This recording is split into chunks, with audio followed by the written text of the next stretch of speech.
Hello guys, നിങ്ങൾക്ക് museum of the future അറിയാലോ? അപ്പൊ അതിന്റെ ബാക്കിൽ ഒരു നല്ലൊരു ഹിഡൻ പ്ലേസ് ഉണ്ട്. മയിലല്ലയുടെ റോഡ് നടക്കുന്ന ഒരു സ്ഥലമുണ്ട്. നമുക്ക് അവിടെ പോയിട്ട് നോക്കാം. ബാ, നാട്ടിലെ മലയോര പ്രദേശത്ത് മാത്രമല്ല ഗൈസ് മയിലുള്ള, അങ്ങനെ ദുബൈന്റെ മണ്ണിലുണ്ട്, മരുഭൂമിയിലുണ്ട്. ഇങ്ങനെ പബ്ലിക്കായിട്ട് റോഡിലാണുള്ള ഇവിടെ മയിൽ. നോക്ക്, പിന്നെ നമുക്ക് കുറച്ച് ടിപ്സ് കൊടുക്കാം.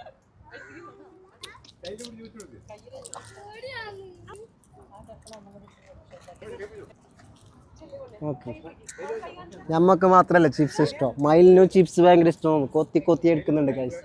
അപ്പോൾ ഇത് ഏടെന്ന് വെച്ചെങ്കിൽ മ്യൂസിയം ഓഫ് ദി ഫ്യൂച്ചറിൻ്റെ ബാക്ക് സൈഡിലാണ്. തസ്ലി അരിക്കടി എന്ത് തോന്നുന്നു ഇങ്ങനത്തെ കാഴ്ച നീ അബുദാബിയിൽ കണ്ടില്ല? റോഡ് സൈഡ് ഇങ്ങനെ മയിൽ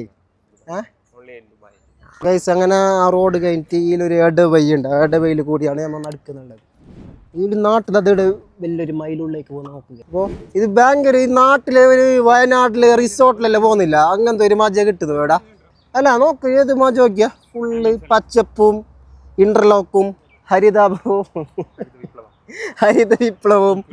അങ്ങനെ നമ്മൾ നടന്നിട്ട് വരുമ്പോ ഒക്കെ ദീടൊരു മയിലോക്കുള്ളു വല്ല ഇതിന്റെ ഫീലോക്ക് നല്ല കളർഫുൾ മയിലുവാ ഗൈസ്. സംഭവം സീന് സ്ഥലമാണ് ഇത്.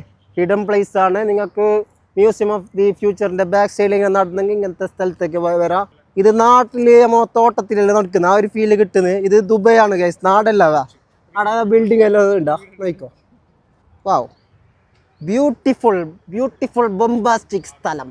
വാവ് ഗൈസ്, സംഭവം ഇതിപ്പോൾ ഒരു ഹിഡൻ പ്ലേസ് ആണെങ്കിലും നമുക്ക് തോന്നുന്നു ഒരു 1-2 കൊല്ലം കഴിഞ്ഞെങ്കിൽ ഇതൊരു ടൂറിസ്റ്റ് ഏരിയ ആയിട്ട് മാറും. പണിയൊക്കെ നടക്കുന്നുണ്ട് ഇവിടെ. അപ്പോൾ വന്നിട്ട് എൻജോയ് ആക്കാം, മജ എടുക്കാം. പുതിയൊരു വീഡിയോ ആയിട്ട് കാണാം. Bye guys.